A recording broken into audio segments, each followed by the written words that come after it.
At the will reading, I watched my father snatch a check for $99 million straight out of my hands and set it on fire. My mother's voice cut through the silence like a knife. "This is what you get for cutting us off." Flames swallowed the paper, smoke curling into the air as if erasing me with it. Everyone waited for me to scream, to fight, to crumble. But I didn't. I didn't even blink. I just smiled because what they burned wasn't real. My name is Chloe Carter, the granddaughter of a billionaire. And on that day, my parents thought they'd destroyed my future. What they didn't know was that my grandfather had prepared me for this moment, prepared me to face the family that betrayed me, to survive the fire, and to rise from the ashes with more than money, with the truth. The marble lobby of Harper and Associates gleamed so brightly it almost hurt to look at. My heels clicked against the floor as I stepped inside. A sound I hadn't heard in years. It felt like armor. Each tap reminding me that I wasn't here to beg. I was here to witness. The receptionist barely looked at me before pointing to the glass doors. Inside, the conference room was already full. My mother, Sarah, sat stiff with her pearls twisted around her fingers, her lips pressed so tightly together I wondered if they'd crack. My father, Robert, leaned back in his chair, arms crossed, a skull etched into his face like it had been waiting for me all morning. And Jacob, my older brother, lounged with his legs crossed, sunglasses pushed back on his head, like this was just another Sunday brunch. Not one of them acknowledged me. "Miss Carter," said William Harper, the family lawyer, standing at the head of the long mahogany table. His voice was calm, professional, but his eyes carried weight. "Thank you for joining us. We're here today to fulfill the last wishes of your grandfather, Henry Carter." I took the last seat as always, quiet and deliberate. The scent of lemon polish and old leather clung to the air. My hands rested in my lap, steady, even though my pulse thudded in my throat. Mr. Harper cleared his throat and began. To Jacob Carter, he read, unfolding a crisp page. "Your grandfather leaves the Jackson Hole cabin and his 1959 Gibson guitar." Jacob's smirk faltered for just a moment. "That's it," he muttered.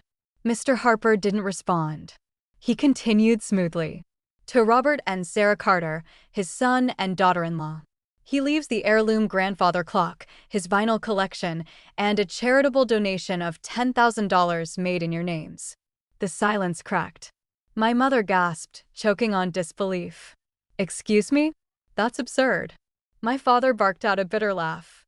"A joke. This has to be a joke." I stared at the polished table, letting their outrage wash over me like static. Then Mr. Harper's eyes met mine. "And to Chloe Carter," he said slowly, his tone deliberate. "He leaves his entire financial estate totaling $99 million. The room went silent.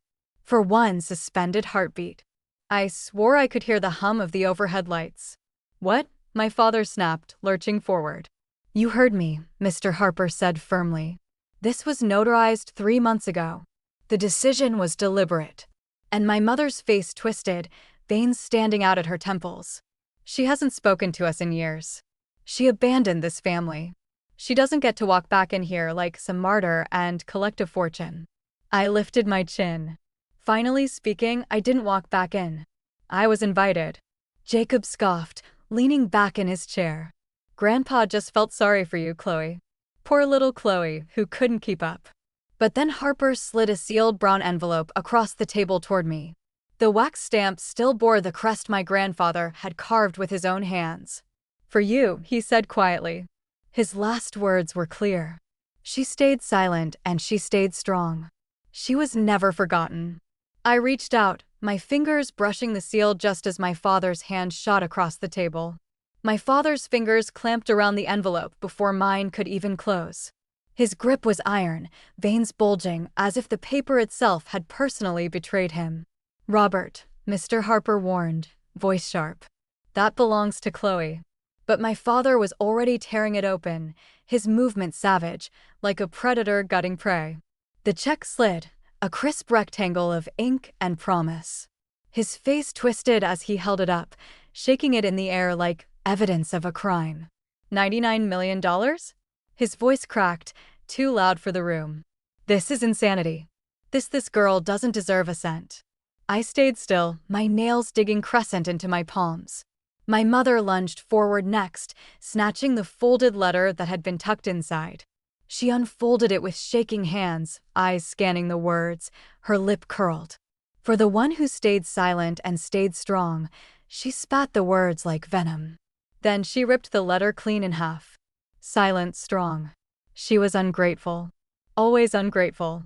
Give that back, I said, my voice low even.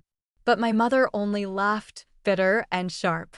Oh, listen to her, calm, collected, like she's above us. She tore the letter again, then again, until the pieces were nothing but confetti scattered across the table. Jacob leaned back in his chair, arms crossed, watching the chaos like it was dinner theater. You've always loved playing the victim, Chloe. Guess it finally paid off. I turned my eyes on him, steady, unblinking. Guess you'll have to live with scraps of a guitar while I walk out with the future. His smirk faltered. Enough. My father roared, slamming the check down onto the table. His hand dove into the inside pocket of his jacket, pulling out a silver lighter. The click echoed like a gunshot. Dad, I snapped, rising to my feet. You don't get to buy your way back into this family, he shouted, flicking the wheel. The flame hissed alive, hungry. You left us, Chloe. You left us long before your grandfather died. Robert, don't you dare. Mr. Harper began, standing, but it was too late. My father pressed the flame to the edge of the check. The paper curled instantly, black veins racing across the surface as fire devoured ink and promises alike.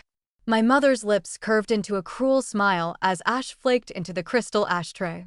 This, she said, folding her arms, is what happens when you betray your family.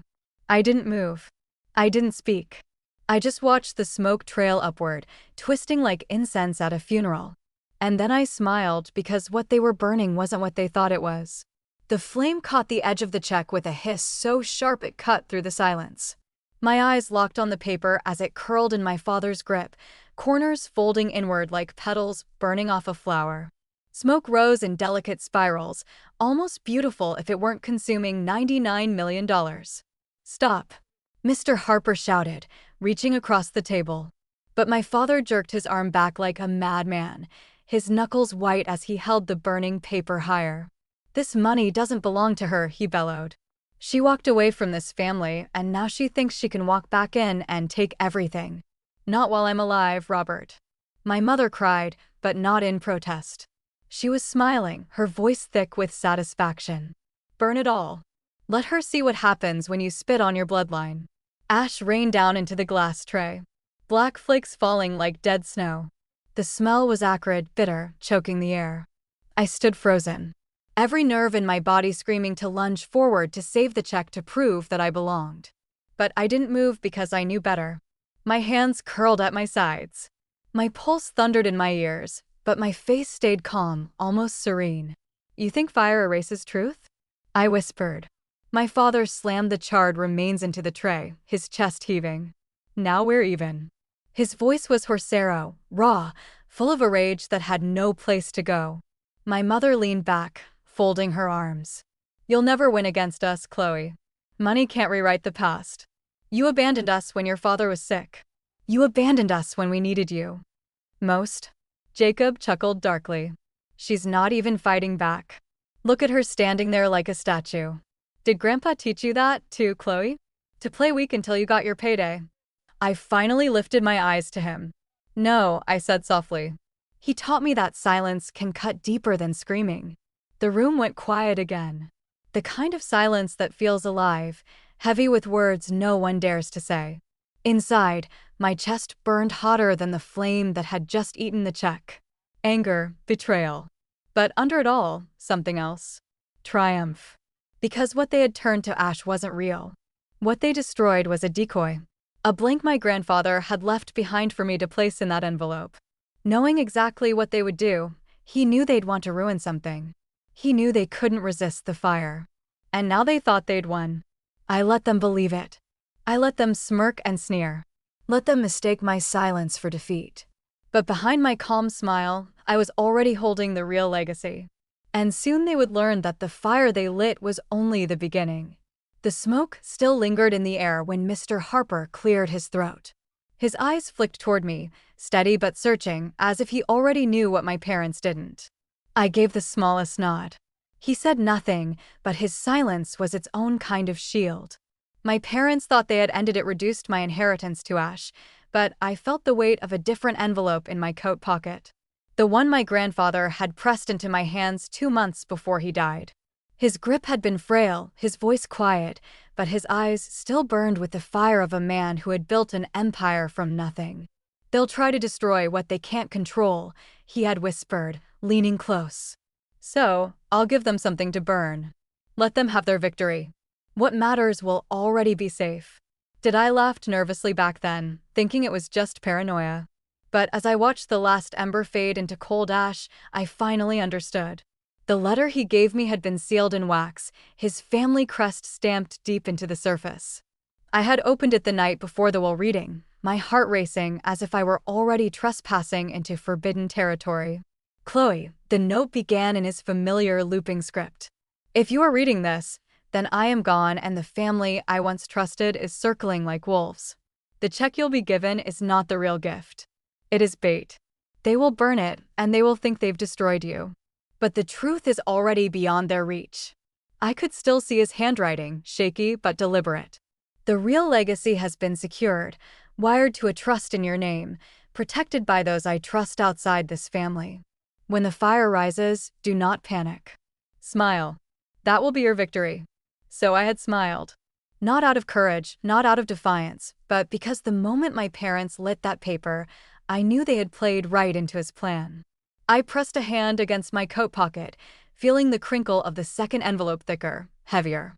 Inside was a key engraved with the word Trillium. My grandfather had given it to me with no explanation other than, "One day you'll need this word more than air." Now it pulsed in my memory like a heartbeat. Jacob leaned forward, smirking at the ashes. "Well, Chloe, cat got your tongue. Or are you just realizing you're not as special as you thought?" I turned to him, my smile steady. "No, Jacob. I'm realizing you're exactly as predictable as Grandpa said you were." Confusion flickered across his face. But I didn't elaborate. Let him stew. Because soon, very soon, the truth would burn brighter than any flame they could conjure. The next morning, the marble echoes of the law office were replaced by the hushed stillness of the Langford Private Bank. The building looked ordinary from the outside.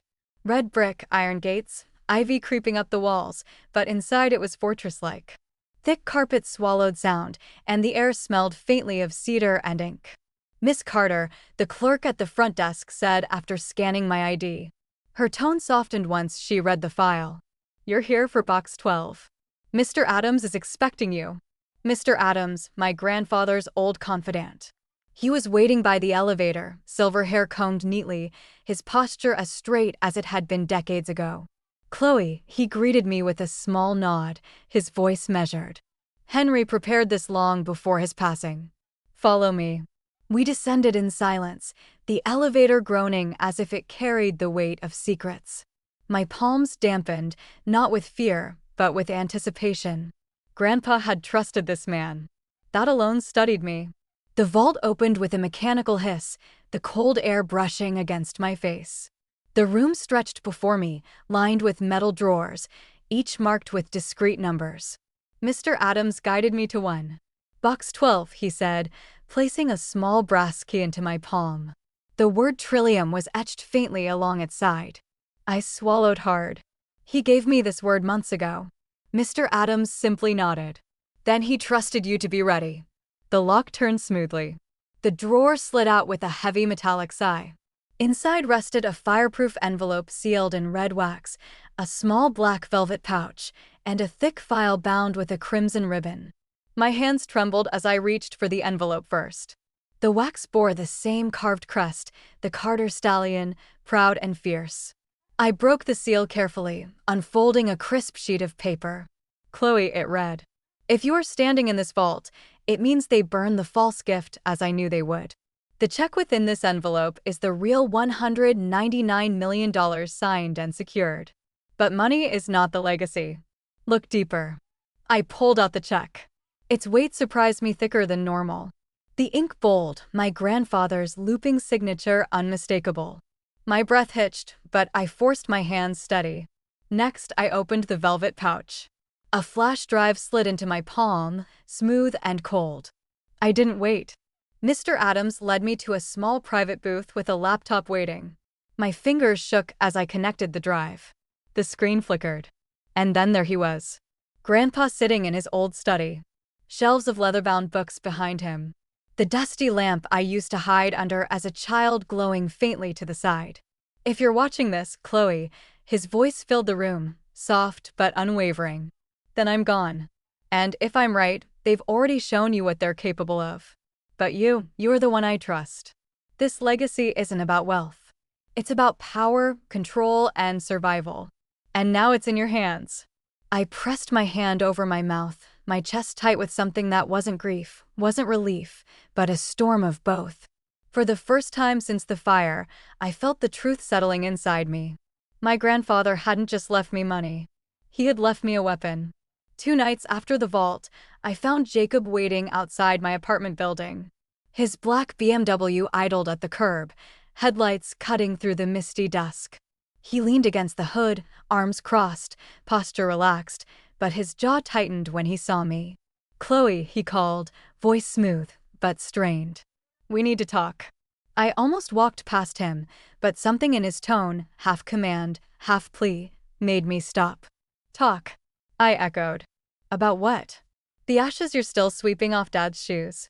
He flinched just for a second, then smirked. "You've always had that sharp tongue. Grandpa probably loved that. But let's be real, this can't all be yours. 99 million. You'll drown in it. Split it with us. With me." I laughed low and bitter. "So, this isn't about family. It's about survival for you." Jacob's eyes hardened. "Don't pretend you don't need us. Money doesn't protect you." Dad's furious. Mom's talking about contesting the will. "You can't fight them alone." I stepped closer, close enough to see the faint tremor in his hand as he ran it through his hair. "You really think I'm alone?" I whispered. His smirk faltered. "What's that supposed to mean?" "It means Grandpa saw through you, all of you. He prepared me. He gave me more than money. He gave me proof." His face blanched, the swagger draining like water through a acai. "Proof of what?" "That you'd betray me the first chance you got," I said evenly. "And here you are, right on schedule." Jacob's mask cracked then, desperation leaking through. "Chloe, listen. They pushed me into it. Dad said if I didn't back him, I'd be cut out completely. You know how he is." I cut him off with a glare. "You chose your side. Don't pretend you were powerless. You smiled while they burned it." For once, Jacob didn't have a comeback. His eyes darted, his mouth opened, then closed again. Finally, he muttered. I didn't think he'd really give it all to you. And that's why he didn't give it to you," I shot back. The silence between us stretched tight, brittle. Cars hummed by. A dog barked down the block.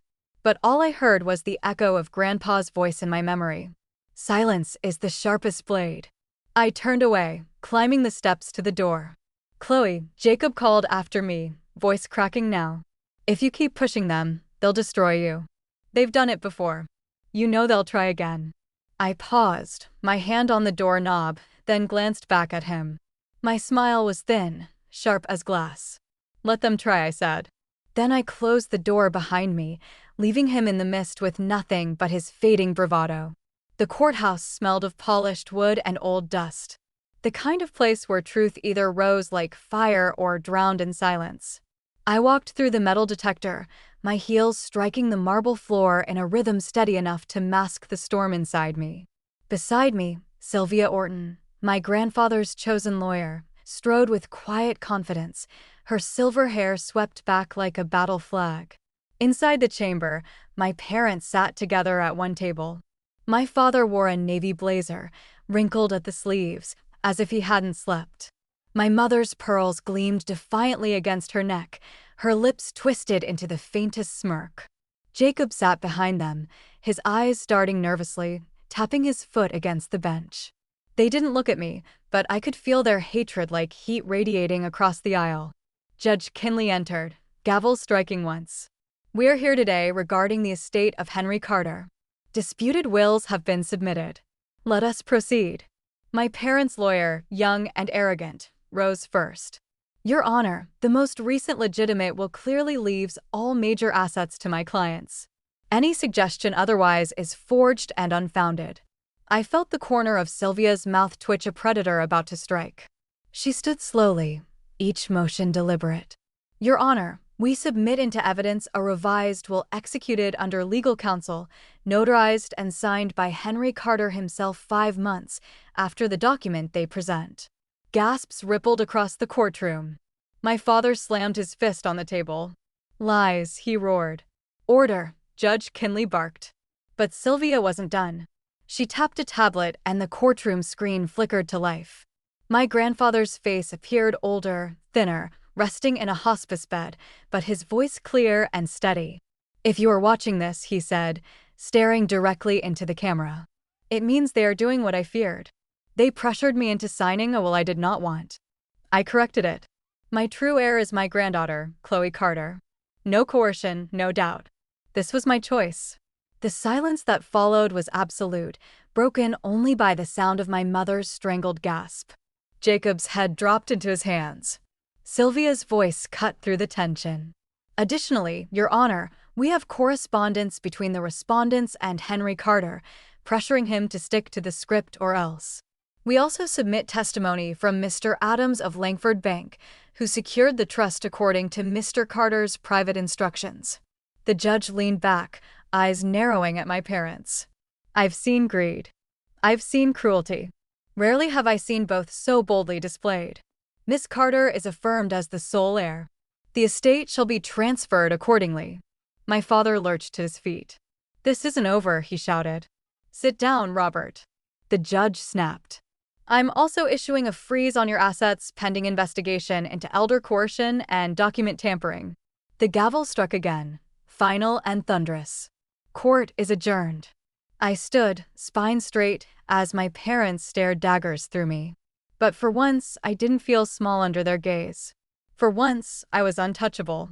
The courthouse steps stretched out before me like the path to a new life. Reporters clustered near the entrance, microphones flashing in the sun, their voices rising in a frantic chorus. Chloe, do you have a statement? Chloe, what do you say to your parents' accusations? I paused, the weight of the gavel still echoing in my ears, the ink on the judgment not yet dry. My reflection in the glass doors had looked the same when I walked in. But now I carried something else. Power. Peace. I stepped up to the microphones. My voice was calm, even steady. They already said everything when they set fire to the only love that ever saw me. I have nothing else to add. The reporter shouted more questions, but I walked away, my heels striking sharp against the stone. Behind me, my parents stumbled from the courthouse. My father barked into his phone, already desperate, already defeated. My mother's pearls hung askew, her face pale with shock. Jacob trailed after them, silent, eyes fixed on the ground. For once, none of them looked victorious. They looked small. I reached the sidewalk and inhaled. The city buzzed as it always had, cars honking, strangers rushing past, but it felt different now, as if the world itself had shifted. In my bag, the real envelope rested legal documents, the trust papers, my grandfather's final video still saved on the flash drive. But the most valuable thing wasn't the money or the papers. It was his words. Silence is the sharpest blade. That silence had carried me through the fire. It had outlasted their rage, and now it had delivered me here to freedom. That night, I sat in my apartment, the city lights flickering against the window.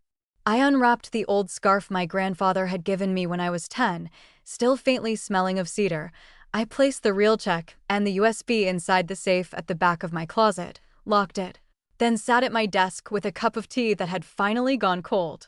For years, I'd felt erased, pushed aside, silenced, forgotten. Tonight, the silence was mine. It was no longer empty. It was earned. I wasn't just the girl they'd tried to break.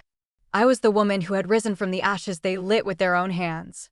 And as the night deepened, I allowed myself one last smile. They thought they had destroyed me, but all they had done was prove my grandfather right. The fire hadn't ended me. It had revealed.